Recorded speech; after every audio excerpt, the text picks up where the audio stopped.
You're listening to Hollywood Inclusive on the Good Talk Podcast Network. Hello, I have to start tonight out with an apology. I lost a segment. I'm so sorry. We recorded 4 segments with our guest, Xavier Bergen. He was wonderful, he was insightful, he was fantastic, and unfortunately, I messed up my technology a little bit. I said that we were going to do 4 preview episodes and we'd work out all the bugs, but here I am in episode 6 and I had a bug tonight.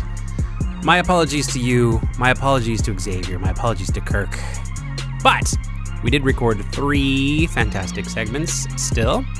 They work out to about a full hour worth of show. So if I hadn't told you this, you'd never have known. We are going to be talking to Xavier about his recent experience on Twitter, talking to Amy Schumer and to Lena Dunham, and the phone call that came from that. We'll tell you all about it and more coming up on Hollywood Inclusive. Hi, I'm Camia Wood. I'm a writer-director from San Francisco, California, and I'm one of the voices of the entertainment industry. You can check out my latest short film at realartists.film or Real Artists Film on Twitter. Get ready for Hollywood Inclusive in 4, 3, 2. Hollywood Inclusive. Hollywood Inclusive. Hollywood Inclusive. Hear all the voices. Hello, you found Hollywood Inclusive, episode 6. Welcome, I'm Darren. I'm Kirk. And we have with us a special guest today. Writer-director Xavier Bergen is with us. Hello. What's going on? What's going on, everybody? Welcome. Thank you so much for joining us. What's going on, Xavier? Appreciate it. It's all good, man. Happy to be here. So, we're going to dive in today with our story of the week. It's kind of a story of the last couple months. We started talking to you guys it's about kind of story of like the Hollywood. story of the history of the entertainment industry. We at the end of the show last week, we were talking about the Emmys. We were talking about how we were responding to an article that mentioned that the 2016 Emmy Awards, or I guess for the 2015 year, were the most diverse Emmys ever. Right. And it was like, okay, yeah, but yeah, it was good. I'm tripping. No, it was great. Good. I said good stuff last. I was positive last week. There were a lot of very positive things. There were, winners that were from all sorts of different backgrounds, so that's great. And we finished on that positive note, but we did warn that we would be starting this week talking with a few but. Right. So the Emmys last week. Well, no, was it last week? 2 weeks ago. 2 weeks ago. 2 weeks. Wait, no, we talked to a vet last week. So she had been at the like, Emmys. You're so right. It was, See? I'm tired. About a week and a half ago.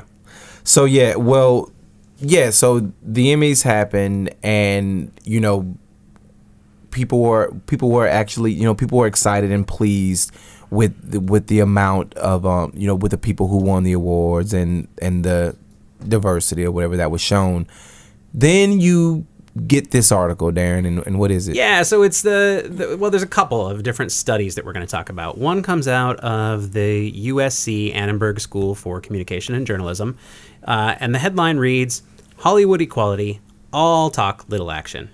And that article is about film, right? That one's specifically about film. What they did was they went back through the films in 2015, and they studied the portrayals and the representation across, I don't know if it's all films. It was a large survey of films, and they were specifically looking for, who was depicted. Right. Now, are you going to be shocked to find out? So I'm not going to be shocked to find out any. I'm not going to be shocked to find out any of this. So whatever. I mean, there are some. I think I won't say some of the numbers are shocking, but I will say that they were sort of. I don't know. Surprising isn't even the word either. I don't want to say sad. But, well, what it does for me is it brings things down to a number, right? Because that we're talking about. There's more men than women in leading roles and in speaking roles. But then you see the little infographics, and it talks about, the ratio of males to females in the movies of last year was about 2.3 to 1. So for every female role, there was literally more than 2 male roles. Male roles. Okay. And so the Annenberg study, it's actors, and then we have this other one which. Right. So this another study back in August came out of the DGA, the Directors Guild of America, and they were taking a look at the makeup of the folks who are primarily behind the camera. And would you be surprised to find out? No. So if you look at the numbers here, I do want to read something from that Hollywood Reporter article. Okay. So it says here, 83% of the time, TV episodes are directed by men. 81% of the time, they're directed by Caucasians. right? And then when you put those two numbers together, it works out that the director on a television project, I think, was this film and TV? No, the Annenberg is just television. Are you talking about? No, I'm talking about the DGA study now. It's just television as well. I'm sorry. Okay. The Annenberg is just film. So anyway, you put that together, the directors on TV projects, it works out to about 3% women of color. I mean, look, we already know that this is terrible. I mean, that's why it was such a big deal, you know, when Ava DuVernay, when she hired all female directors for Queen Sugar. It's a big deal because a lot of women of color directors just don't get work, and I think that, and they're not the only ones. And I guess the question should be, so like, we already know there's a diversity problem. We know there's an inclusion issue. We know Oscars are so white. We know that. So we know all these things. But the question is, so then how do all of us, like, what do we need to do to sort of like fix this to make it better? Because I there were some interesting things that I saw in the Hollywood Reporter article about the directors, and one thing it you know, there's another thing I'll read. It said women directed a total of 702 episodes of television, and that's 85 more episodes than last year.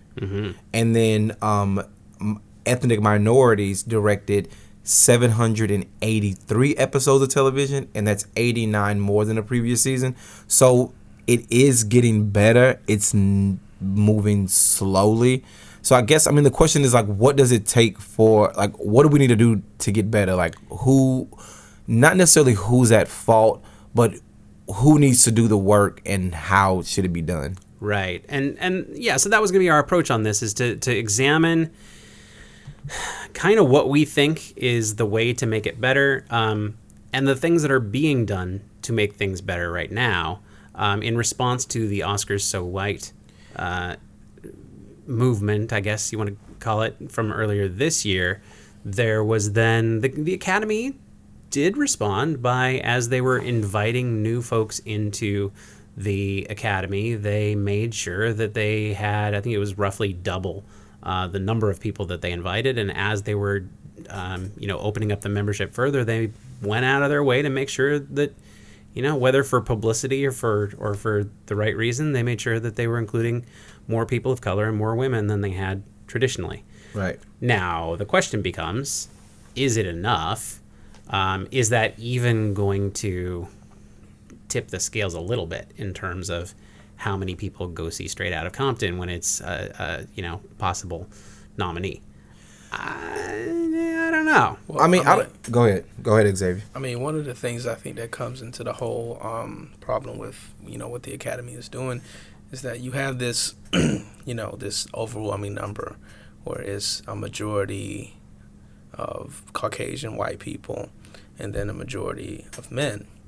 And when you look at who they nominate and who they put together, is no matter how good they want to be, if you have a certain amount of individuals that make over an overwhelming number of an institution, there is just going to be an implicit bias that's going to happen naturally, that is going to therein leave out many films that should be uplifted and put into those spaces. I mean, I feel like I sigh so much when I talk about some of this stuff. I mean, I guess the thing is, it's like, if and this is just sort of piggybacking off what Xavier said. I think that if the majority of studio heads, executives, showrunners, whoever, people who are producers, if the majority of those people are white or Caucasian, then I just think that the sensibilities, that's just where things are going to lead. So I do think it's a good thing that they did put more women and minorities in there.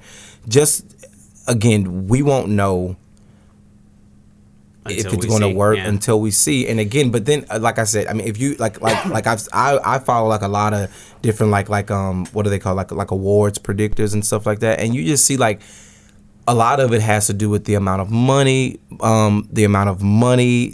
people have behind their campaigns. In Oscars, a lot of it has to do with right, who's actually writing about these pieces, and we can go. We should talk about that for a second, because not everybody listening is an insider in the biz and understands how this works.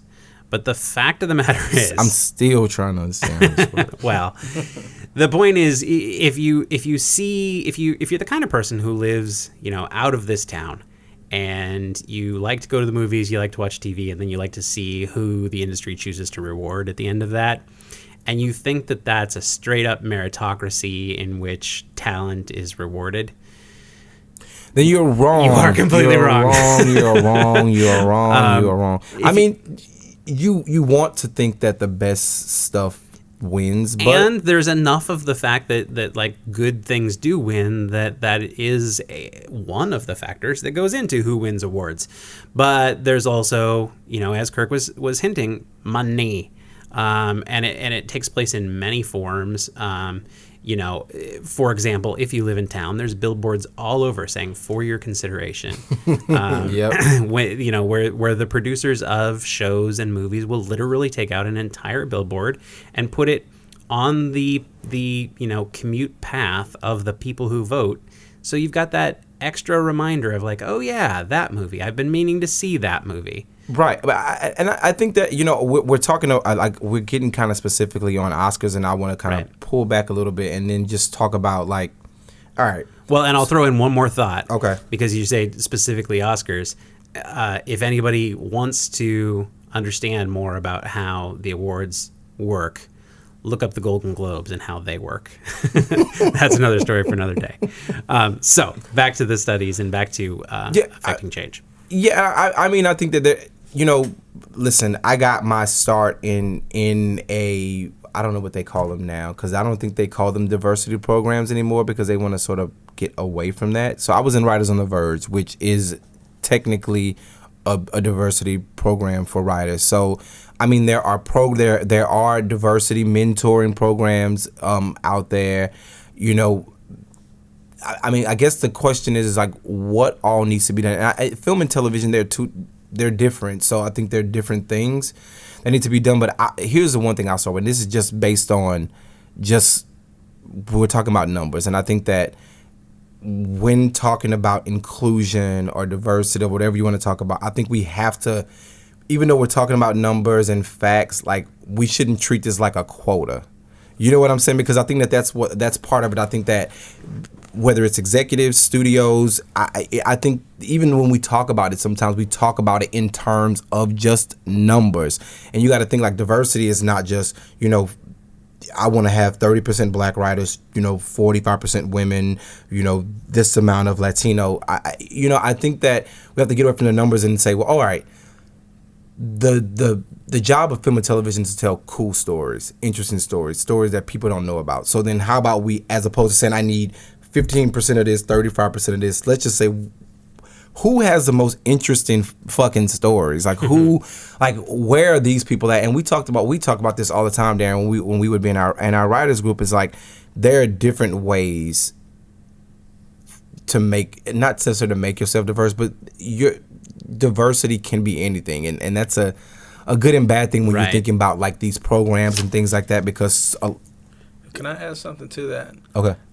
So two things specifically with it is a lot of these studios and places that are trying to push diversity, which is good, but they don't understand the fundamental difference between diversity and inclusion. Right. Whereas, diversity says we get in this amount of, non-white people into this thing. But, without inclusion, where you create a space where these minorities, women, people of color can tell their stories and get out their creativity, Right. then the goal of making diversity is shot. It's almost moot. And the thing to keep in mind with this is that, we have a lot of these programs and stuff that are bringing in more people, that are bringing in diverse people. But, are these individuals getting hired and brought on, on a very continual basis, and are we giving these individuals the space to be able to make let's talk about that a little bit, because both of you guys have been involved in programs, diversity programs. I'll use the word, I guess, because we don't have a better one yet, unless they adopt Shonda Rhimes' normalizing as the way to talk about it. But I think they're still called diversity programs. So you guys have both been in programs. What's been your experiences? And we're going to talk to you a lot more about this, about your story, Xavier. Cool. But what's been your experiences with the programs in terms of exactly what you're talking about? Is it an entree to Hollywood for folks? Is it solving the problem? Is it creating other problems? Well, it's definitely not solving the problem, and it does help. I mean, listen, I am a working writer because of partly because I was in a program. Right. It's the reason why I was able to get my representation. So there are definitely things. It was beneficial. I met a lot of executives.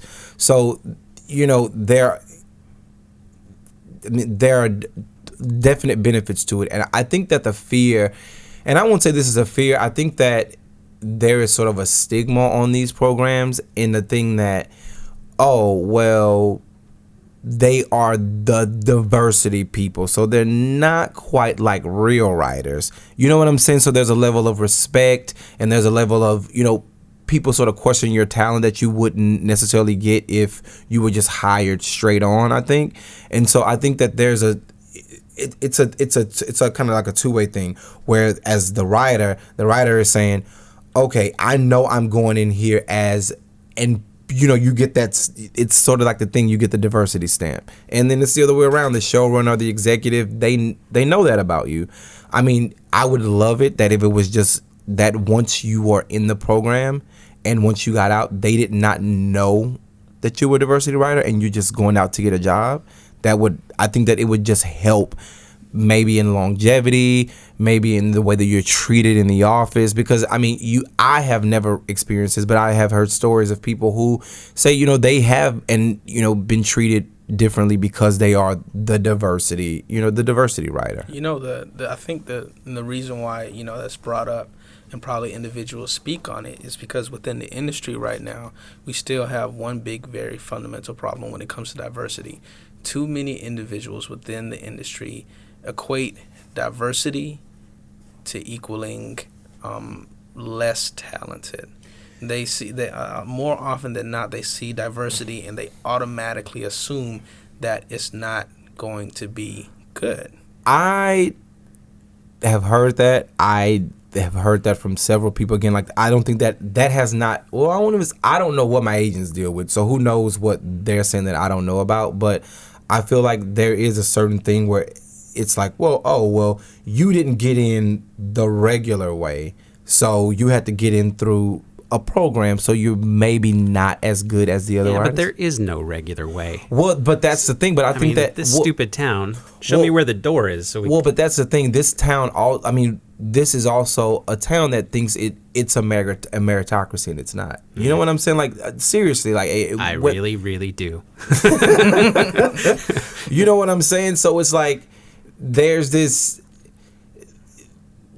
no right way in or right way out, but I think that a lot of times when you are a diversity writer or director, I do feel that people, I don't want to say don't think you're as good, because again, that then depends on the person. You know what I'm saying? They judge you. Mm-hmm. But I think overall there is a bit of a thing they're a diversity hire. And when the crazy thing is the 8 finalists that they pick had to beat like 2, 3, 4,000 writers or directors. So if anything, they're much more thoroughly vetted and much more like proven to be talented. Exactly, because your homeboy just didn't give you the job like the majority of the ones that you get out here. Because that's what that's what the real deal is. It's like it's interesting that people will turn their nose up to somebody who got a diversity job, but then like you got your job because your homeboy was an executive. I mean, that's the thing that happens, but people don't want to admit that. One of the things people don't understand specifically is that diversity does not mean less talent. Diversity more often means that you get more honest, real stories from different perspectives right, that you are not used to, which therein itself is going to make whatever you're doing, whatever you're writing, whatever you're directing, is going to make it stronger. And until we begin to understand that diversity means strength and it means, that talent is inherent, we're going to keep on, a lot of people of color and women are going to run into these blocks with certain individuals who see diversity as an impediment rather than something that empowers and makes whatever you're putting together stronger. Well, I'll say this: let's hope Oscar's not as white this year. Let's hope that the Emmys get black. And we're gonna talk about that. Yeah, we're gonna close on that very subject today. Yeah, so. And let's hope the Emmys get there are more people of color who are nominated and also win awards for the Emmys. I mean, I do think things are getting better slowly but surely. That's my positive statement for the day. Well, so I will put a link to the Annenberg study and to the DGA study in the show notes for today's episode. You can scan through it. The Annenberg study includes lots of cool infographics that kind of give a nice summary. And like we were saying, it's scary to see actual numbers, actual graphs that show you just what the real situation actually is. Right. What do you guys think? I was scanning through, and poor women in terms of how the industry treats them. What do you think is the field where they are doing the worst? What aspect of the entertainment industry are women having the hardest time? Wait, so are you asking so there's writing, an answer directing, in that study. acting, producing? Yeah. I will definitely say it's not writing, and I will say it's not acting. So. And we're talking about films here. Okay. Oh, we're talking about films? Films. Oh, then writers. Guess, Xavier? I mean, for me, I would assume it's directors. So we're looking at directors, about 7.5%, writers, 11.8%, producers, 22%, and I say that with optimism as if that's somehow, 22% is still well under 50. Composers, though, less 1%. Than 1%. Really? Who knew? I guess female composers knew. The other thing that we'll close on is that there is a suggestion at the end of the study. They have a simple solution to gender equality in film. And their solution is? Their solution is add 5 females to scripts per year. If every script on average, if you looked at the entire cast list and there's 40 speaking parts in a movie or 100 speaking parts in a movie, or whatever it is. If you took all those scripts and you added 5 female roles per year, then we achieve gender equality in 3 years. And that's adding 5 female roles per year without adding You're not adding roles. You're making the doctor female, and you're making the buddy cop. Right. So you're just in terms of when you take the total number of roles in the scripts, making 5 more of them female. And if you think about a big production number script, the number of people in a cast who have a speaking role could be significant. So you're not adding a lot. And obviously we want people to, have roles that matter. Right. But that's their quick fix for, by the way, this doesn't have to be a problem. And that's not leading roles. That's any role as long as it's speaking. That's roles. As long as you got a line. Add 5 females to scripts. They kept it as simple so that's as that. So the leading role, that's a whole nother story. Okay. Yeah. All right, cool. Listeners, if you want to work in this business of show, you have to be up to date on a whole lot of television, a whole lot of movies. Dish is the way to keep up with all your programs. They have packages starting at $30 a month You can lock those prices in for 2 years. You can build your own package a la carte by putting packages of channels together, little packs. How are you going to do better than that? Go to goodtalk.com/ads. You'll find a Dish banner, and you click on that. You can go and sign up today. For segment 2 today, we're going to turn to our guest, Xavier Bergen. Welcome, and thank you for coming again. Really appreciate it. I'm going to run through your bio here real quick. Cool. You are originally from Mississippi.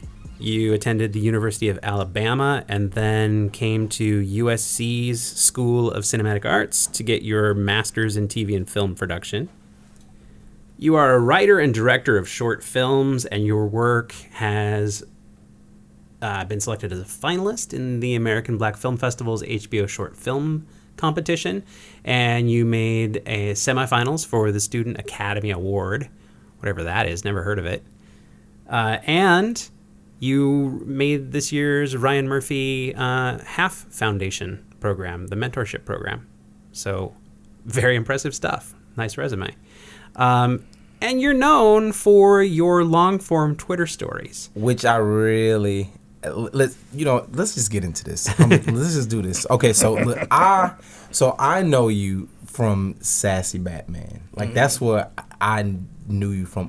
Did I meet you personally first, or did I meet you via Sassy Batman? I can't remember. I thought you messed me via Tristan. Okay. I honest to God, for a second, I thought you were going to say, or did Sassy Batman introduce us?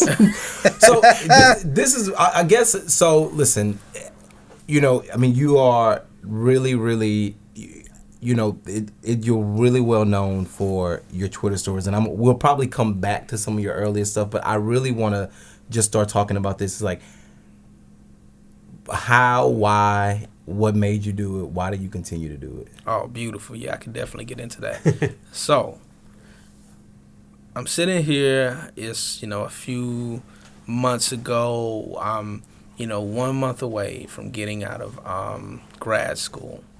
And I realized, I'm about to be out here. I'm about to be exponentially broke. And it's a special category of broke. Just a few steps above very broke. And, I just realized, I'm not going to be able to make films on a regular basis like I was able to do at USC because, I'm just not going to have the infrastructure and the money to do that on a regular basis. Right. And I knew that if I'm not going to be able to do that, I need some other type of way for individuals to see me as a filmmaker and a storyteller that's not going to always take money out of my pocket. Right. Very smart. That's like the up and coming and that's like what everybody's like. How can I get the cheapest thing? How can I make the best thing for the least amount of money? Right. That's real. Or no money. Yeah, it's real. And I remember, because I've been on Twitter for a second, and I talked on there, talked my mess, talked about social issues, things like that. But then I remember reading the Zola story. Now there have been stories on Twitter before, but the Zola story was the first one that truly just went viral, blew up. And so you saying that there were stories before? I remember the Zola story because I remember waking up to it was the crazy. Morning, So for those who don't know, Xavier, explain to them the Zola story and then how that kind of got you where you are. Yeah. So there's this woman on Twitter named I think her Twitter name is like Zola Moon, something like that, and she essentially did this. She wrote a feature script. Basically on Twitter, and it was amazing. It was great. It was captivating. You kept on reading, and people were hooked for months. Did you have to read it backwards in your Twitter feed? I think now what they do is when you if somebody retweets something, then when you look at it, when you click that first one, then it'll just fall down. Give you the whole chain. Yeah, it'll give you the whole chain. But did it back then though? But this was only a few months ago. This was a few months ago. It wasn't hard. Yeah. Gotcha. But everybody was going crazy. Everybody was loving it. And what I thought was interesting is like, one of the beautiful things about Black Twitter is Black Twitter just tends to be a few steps ahead of the curve when it comes to like, realizing stuff. And what a lot of us realized in that moment is you're like, oh my God, she just wrote a movie on Twitter and it was really, really good. Now, you fast forward and her Twitter story actually ended up getting picked up by James Franco's company and it's getting made. But I saw that and I said to myself, oh my God, that's genius. This is a way to get your voice out there, to let people know that you can write, to tell stories when I'm unable to make films at the moment. No money's involved, and it's going to simultaneously build an audience.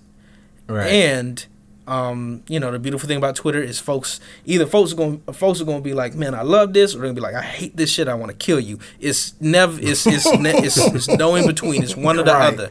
Right. And I told myself, like, I went to school and I dropped $100,000 in loans and stuff to learn how to be a filmmaker, quote unquote. So I need to put that to use. So then comes Tina and the Gucci Loafers. Now, the first thing I did 2 stories before it. Okay. First one, I did like a little parody music video, a Twitter music video on Chris Brown and Drake and Karrueche. It went viral, but because I did not have a huge audience, it only like upticked the people who were following me, but it didn't really reach outside of Twitter, that's the biggest thing. Is something on Twitter, when it goes viral, usually it reaches outside of it and goes to the bigger sphere of the internet. So I did that one. Then I did one more that got pretty big on there, but for the most part, folks were chilling. And then the third story I did was Tina. And Tina's the one that just went crazy viral. It was all the Carlton pictures. Yeah, I mean, no, seriously. It was a case of doing a story, having your voice, using GIFs, using pictures, everything to just like, weave a full story. Now, of course, in that moment, I didn't realize anything like that was going to happen. I didn't think that this was going to be big. I tweeted it out, and then I went to sleep. Right. So you were just telling a story. Yeah. So you didn't plan this. This was just like, all right, I'm going to write this down, however, 140 characters for however many times you got to do it, and I'm just going to go and find GIFs and put on there until the story is done. Yeah. Is it GIFs, GIFs? GIFs? You can say it is. It is. But depends on who you ask. But yeah, going into even though I saw that what Zola did was amazing, I was like, okay, I'll try this. Let's just see what happens. At no point did I think that it was gonna turn into like a regular thing. I still see people retweet that on my timeline. Yeah, like even to this day, it'll be a year in about a month or so. And since I wrote that, and still I'll have folks who will constantly bring it back up. That's one of the nice things about Twitter. It's like once something goes really, really huge, if it has a timeless feel to it, it'll keep on coming back up. That was one of the things I was going to ask you, is the timeline of all of this. Because as of today, you're sitting at about 56,000 Twitter followers. Way more than me.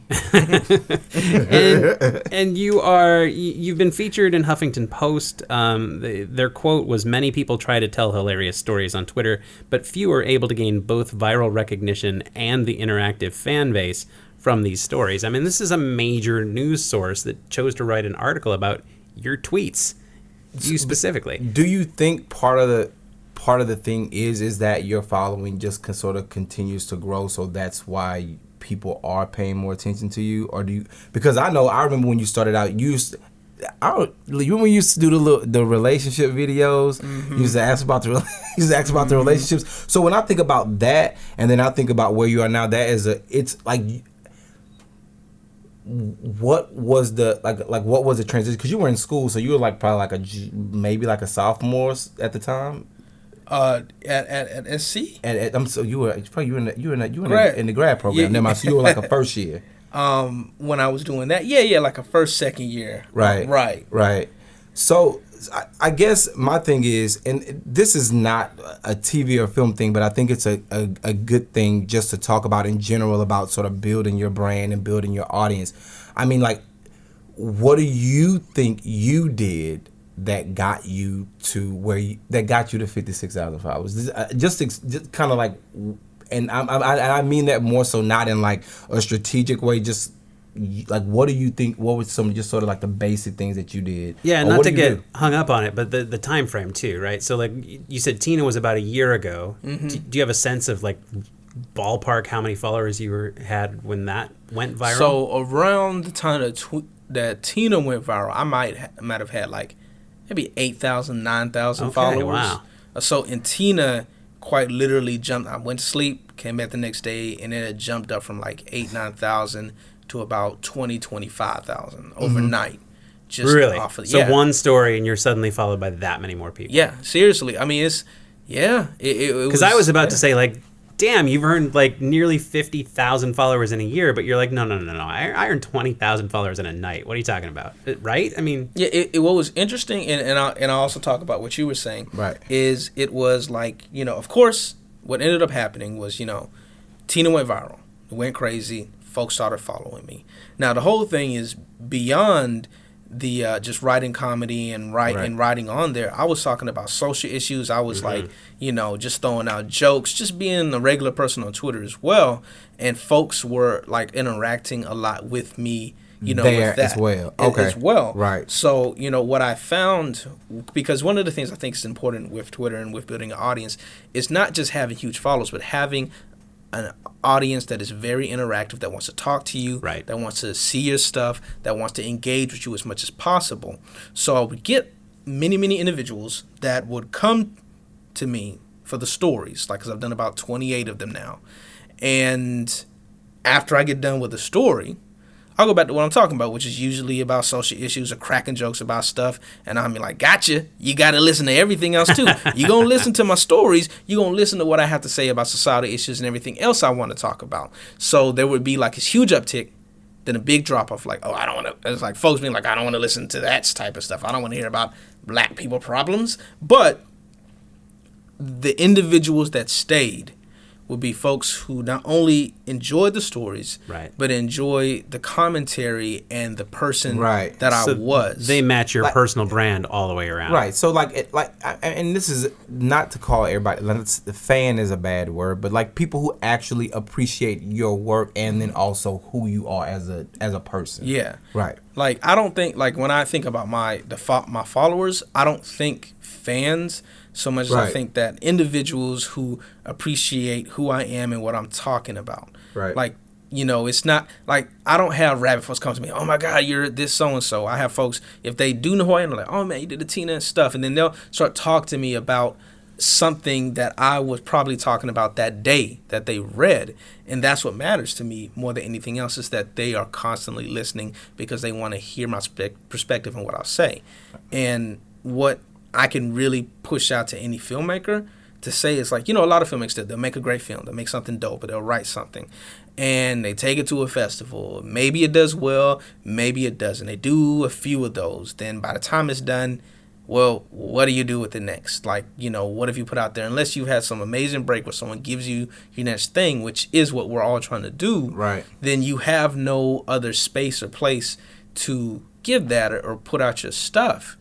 And what I'm thankful for with this is, I have, individuals, people, these 50,000 people who are interested in me and what I'm doing and want to see the work that I'm doing. And that's what a lot of filmmakers don't do. They'll make their films, but they don't really build themselves. They don't do the work to as build well. the audience. Right. Right. Okay. So we talk about your Twitter stories. You're an amazing film director, so I want to talk a little bit about that. So I know you just came back from Urban World with the film On Time. Just tell us about On Time and what it's about, a little bit about the process and some of the, some of the festivals that you have been able to go to with the film. Right. So the film On Time is about a homeless black woman who makes a dangerous decision to leave her child in the car when she goes in for a job interview. Right. When I was a child, I was left in the car many times, which, there was never like a big problem. It was just a regular thing, but it is dangerous. And then I also ended up reading the story of Shanisha Taylor, which was a black woman who left her 2 children inside the car when she went in for a job interview. She got the job, but when she came back out, she was arrested. And her mugshot went viral. And folks set up a GoFundMe to raise the money to help her and help her kids. And when I read that story, what popped into my head was like, what about all the other black women and women of color who go through this situation, who do not have that the community doesn't rescue 0.001% type of like crazy support and luck that's given out there. And I decided to base a story on that. So that's where, On Time came from. And I was blessed to say, like, On Time, the first place I went to was the African American Black Film Festival with the HBO short competition, which, means next February it'll be on HBO, which is great. Then congratulations. Thank you. I appreciate that. Then it showed it just got finished up showing at Urban World Film Festival. It's going to be at Sunscreen Film Festival this upcoming weekend. And, it's just going through the festival circuit right now. So, we have like little, especially since we're talking about like your filmmaking and your shorts, we have like little, we call them essay questions, especially because Darren and I are like, we've written many essay questions together. many essay questions. And so like in just hearing you talk about On Time and that kind of how you pull that from real life. So like, I guess, my question would be like, what in your background, what in your real life, like what actually informs like what you choose to write? Because I know you started out writing comedy, but On Time is far from comedy. So just give us a little background about you and your writing process, or what your not writing process, like what you like to work on. Well, interestingly enough, within the school, within USC, I did nothing but drama, because drama is a lot harder to pull off. And usually need money and a lot of like folks around you to really pull it together.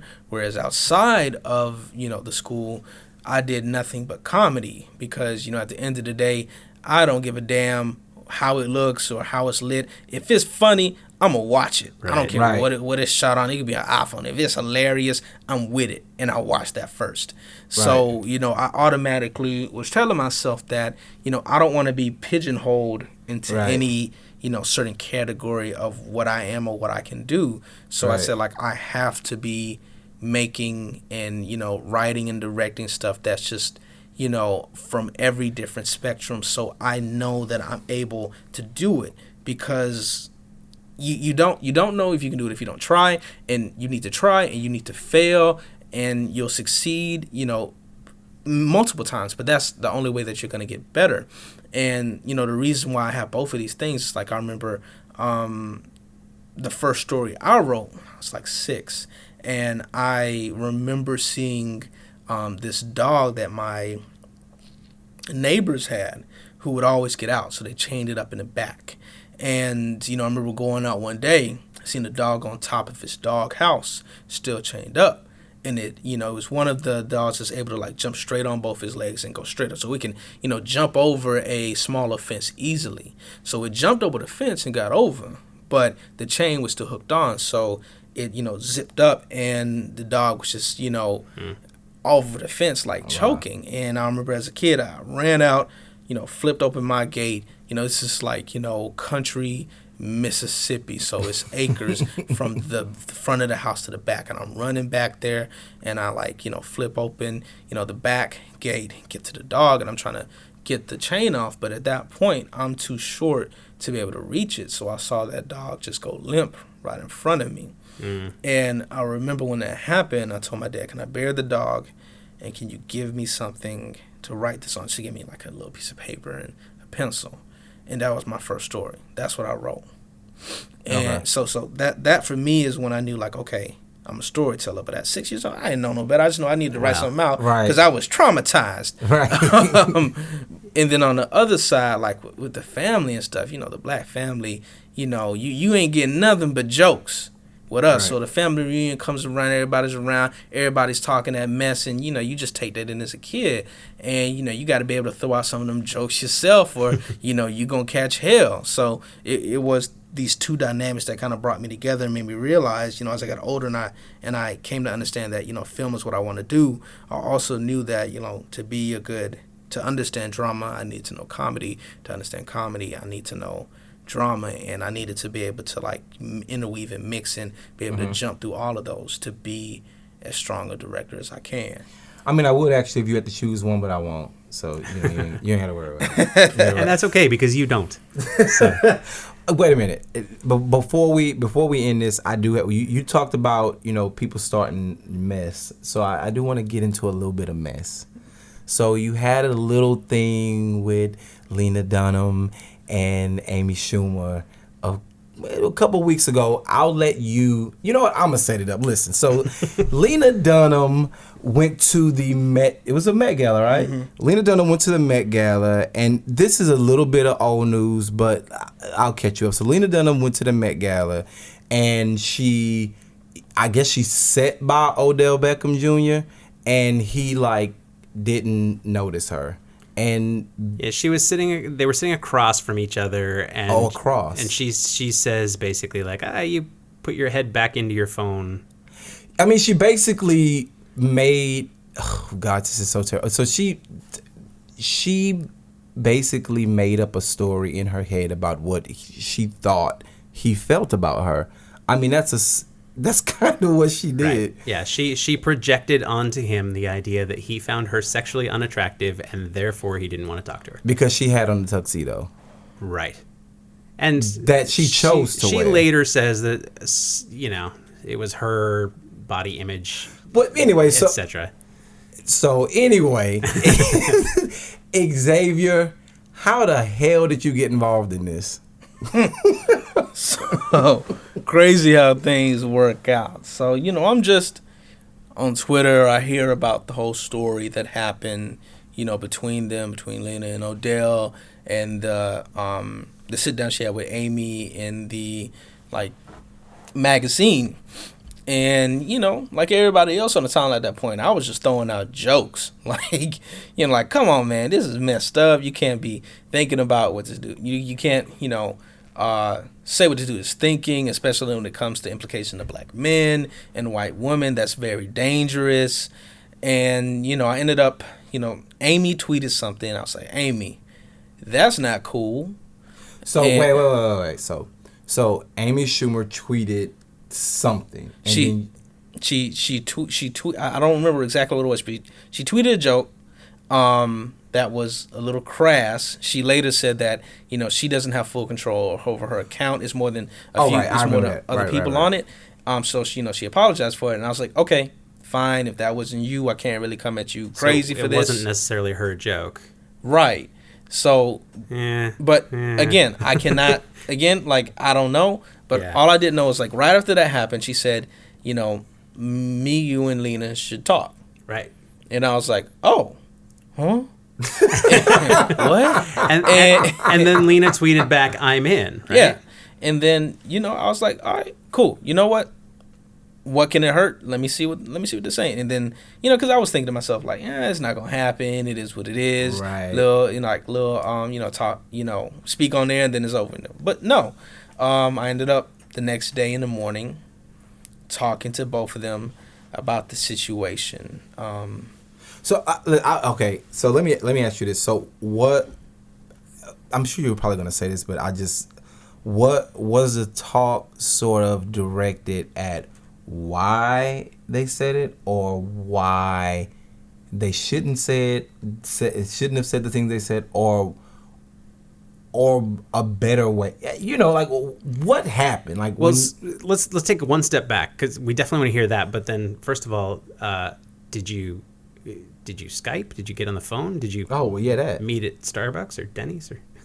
Spoke on the phone. Okay. So you had a phone call, and then to Kirk's question. So what I can say about this, because I can't get into of course, that stuff. I gotta be respectful, right? Some respectful dude. But on a general thing, what I specifically was bringing up in this instance was just talking about the implications of, putting your ideals on black men and how dangerous that is, because, we go back into the history of our nation and, just an implication that a black man was even looking at or leering. But that's the thing. He wasn't looking at her. Exactly. Now, hold on. Wait. Hear me out. Right. Hear me out.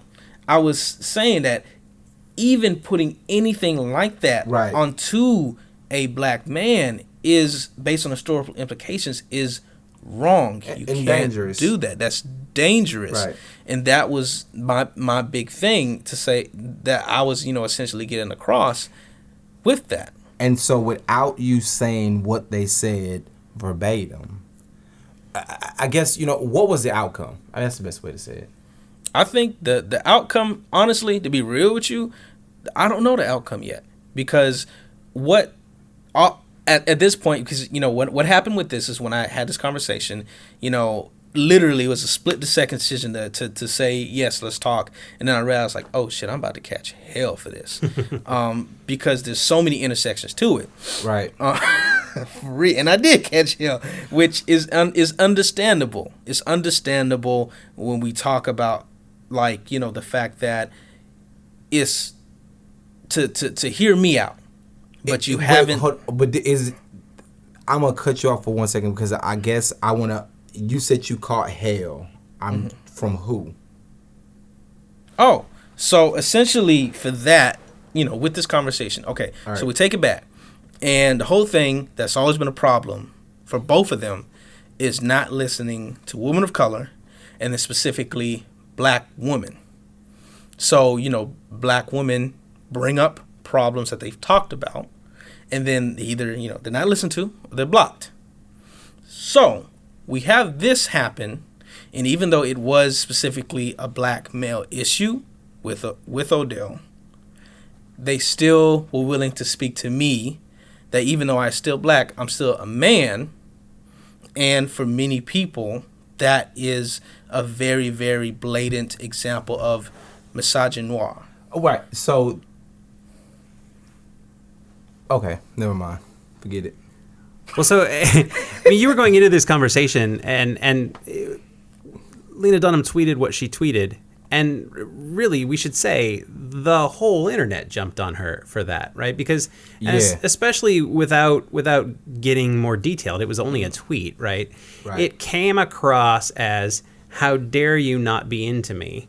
Don't you? I mean, did she use the word unfuckable or something like that in the tweet? I mean, but that was the tone. I don't know. And and so I guess what I'm trying to say is the internet had your back.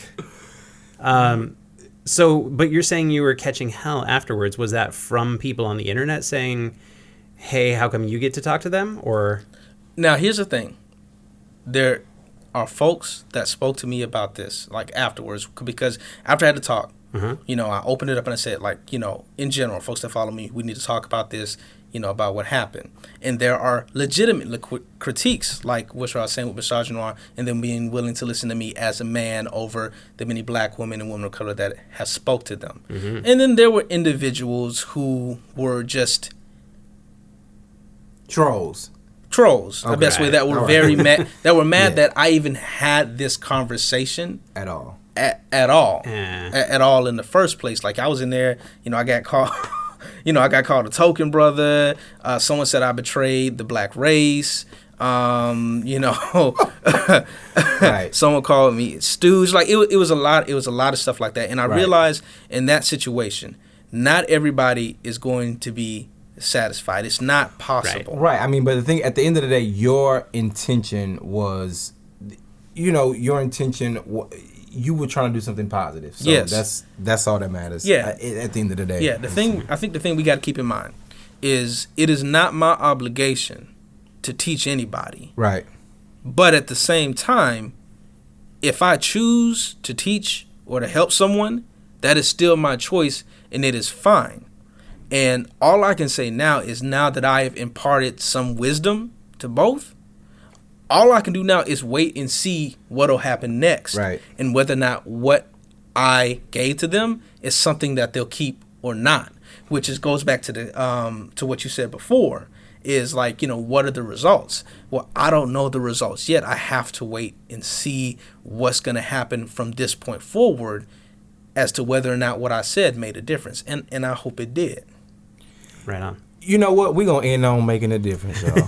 We're going to end on making a difference. Xavier, I really appreciate you coming in here and talk to us today. I'll probably see you later, all of that good stuff. Well, can you stick around? We got a couple more segments to go through. Yeah, sure. Awesome. Love Great. it. If you're looking for t-shirts, aprons, hats, fake mustaches, wigs, and anything else from your favorite television show, visit the TV store where you can get a Heisenberg mustache that you can wear for Halloween. All you have to do is go to Good Talk Network, click the ads, go look for TV store, and there you have it. All right, so we're going to wrap this thing up with the Hooray for Hollywood. As always, when I am doing a Hooray for Hollywood, it comes with a little bit of salt and a little bit of sugar. So, Ann Thompson, she is a film critic and writer, and she's at IndieWire, and she wrote an article, and the title is R.I.P. Oscar So White, Why 2007 Will Be the Most Diverse Award Season in Decades. Is it because we fixed racism? Well, okay, yeah. So we're going to talk about something for real quick. And that would be, so she names, and I think it's 8 movies. Yeah. There are 8 films in that ballpark. Moonlight, Birth of a Nation, Fences, Hidden Figures, Jungle Book, Loving, Moonlight, and Queen of Katwe, Lion. That sounded like 9, but I wasn't counting. Yeah, I mean, so let's just start off. Let's start with the good. Actually, let's not start with the good. So we haven't. So I haven't seen any of these films. Some of them have not been released, right? And so we should say that. I think Queen of Katwe has been released. That was out this weekend, isn't that right? Yes, and it was like it's a limited release. I think Loving has also. I think it's been in festivals, but it hasn't necessarily been released yet. Right. I think Jungle Book did its run. Right, and made a whole lot. Is that Jungle Book made a whole lot of money? Is that the one that made a lot of money? It's Jungle Book, and then there was Tarzan. So Jungle Book made a lot of money. Tarzan didn't make nothing. Right. Okay. So that's how it was. So, I mean, we went back and forth about what do we want to talk about? Like, I mean, like, are we going to talk about the films? Or are we going to talk about, is this just wishful thinking? So here's my thing. I mean, I'll say this.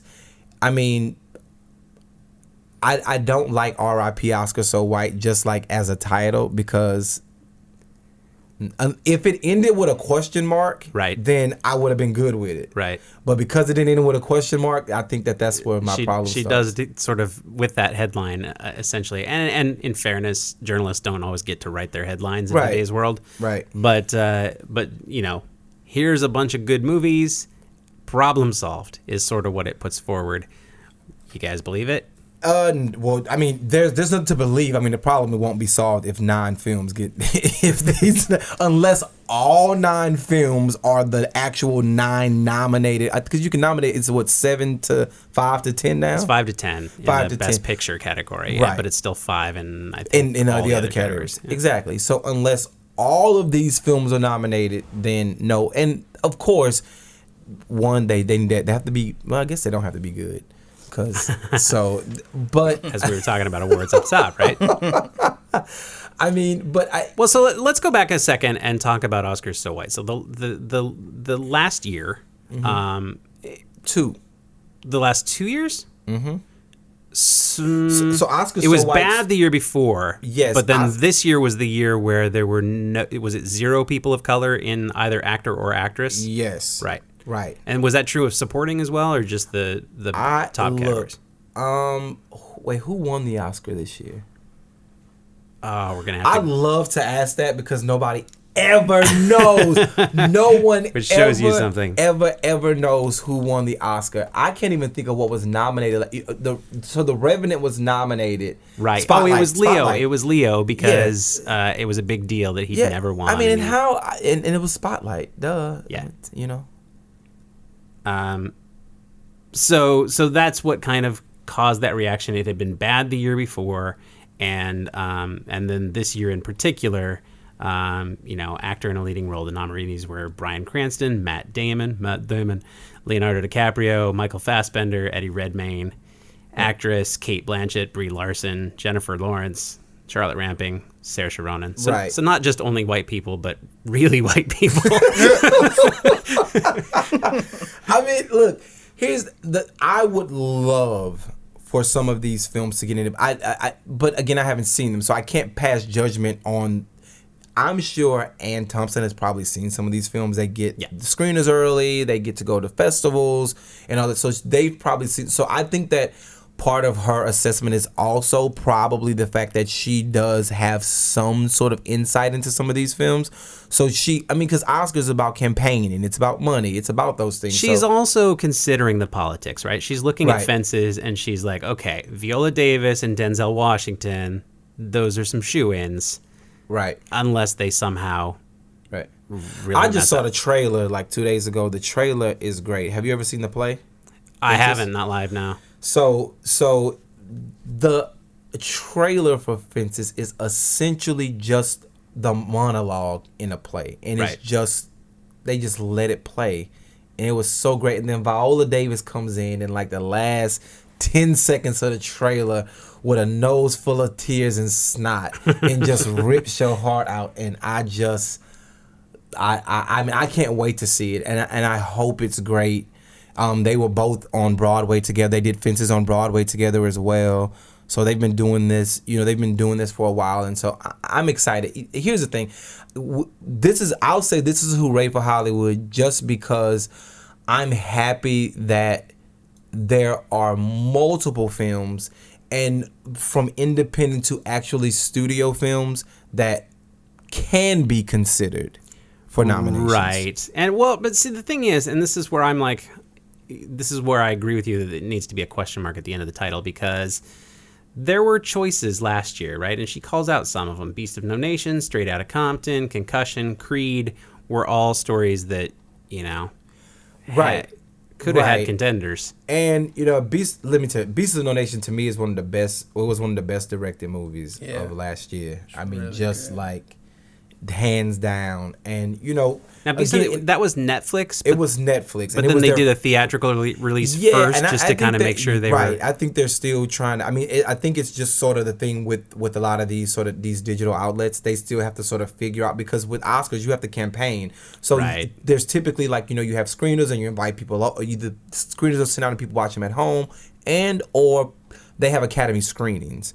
And so I think that they probably have to figure that out, like how that's going to work. I mean, but to me, it just makes it easy. I can just go to Netflix and just watch it. But you have to know it's different, because a movie that's coming out on Friday, we're going to see commercials 1,000 times. We usually don't see commercials for a Netflix film. You just know it's on Netflix. So I think that's a little bit of a difference. They've got, as Xavier was saying earlier, they've built their audience. So now whenever they make something, they can just plop it right out in front of their audience. So here's to I say, again, like I said, I think it should have been a question mark at the end of the headline, but I mean, yeah, it's a big leap. I mean, last year the actor in support, I'm looking at the list now, the actor in supporting role and actress in supporting role. So now we're talking 20 actors, all of whom were white. Right, and let's not get into the writers, the directors, and and so here's the thing. It'll be hard for them to do worse. We shouldn't see another list of 20 white people. You wouldn't think with these in the mix, but it's a long trip between Oscars not so white all the way to Oscars pretty diverse. Right, or Oscars so inclusive, or whatever you want to call it, or whatever you want to be. I mean, I just feel like I'm gonna get on my Kenya Barris. I will love when I do not have to read an article that says Oscar's not so white anymore. You know what I'm saying? Like, that we don't have to talk about it. But again, When it's just a bunch of like, hey guys, some people won. right? But See, again, I'm not the only one who wants to move to the happy time in the future. but we got to talk about it in order for it to change. You bet. And so that's what we're gonna keep doing. And that is as good a note as I've ever heard to finish a show. Big thanks to you, Xavier Durgan. Thank you, Xavier. Appreciate it. Much appreciate it. appreciated. We got to ask you our second essay question before we get out of here, and that is, if somebody was brand spanking new in town, they just moved to LA, and they wanted to have your career, they wanted to be sitting doing what you're doing, what would be your advice to them? Yeah, right? We told you it was going to be an essay question. Well, I mean, honestly, what I recommend that they do is they need to sit their butt down and first figure out. A lot of people, they want to have a career. They want to build a career. They want to have it fast and quick. But they don't have the necessary skills to put it together just yet. Like, maybe they're not that great directors, or maybe they just can't write. A lot of folks can't write. I mean, it was only recently where I feel like I got better as a writer myself, and that was because I forced myself to do the Twitter stories and forced myself to write more. So the thing I would recommend is, if you want to be where we are, which I promise you where I am, is not that far from you just coming here packed up right out to LA. If we're being 100 here, Right. You need to understand whether or not the skills that you have are ready for this industry, because it's already going to be hard enough for you to even break through the glass ceiling anyway. But if you're coming here completely unequipped as a director or as a writer, then it's just not going to happen. Or as anything, as an actor, as an actress, as a composer, As a doer of whatever it is you do, Right. you need to do that thing in order to be good at doing it. Yeah. It's that simple. Right on. How do people find you on the internet? So if you want to find me, you can look me up on Twitter at XLNB. Cool. There you have it. Thank you so much. Thank you, Xavier. Been Appreciate it. another good week. Thanks, guys. Good talk. Good talk.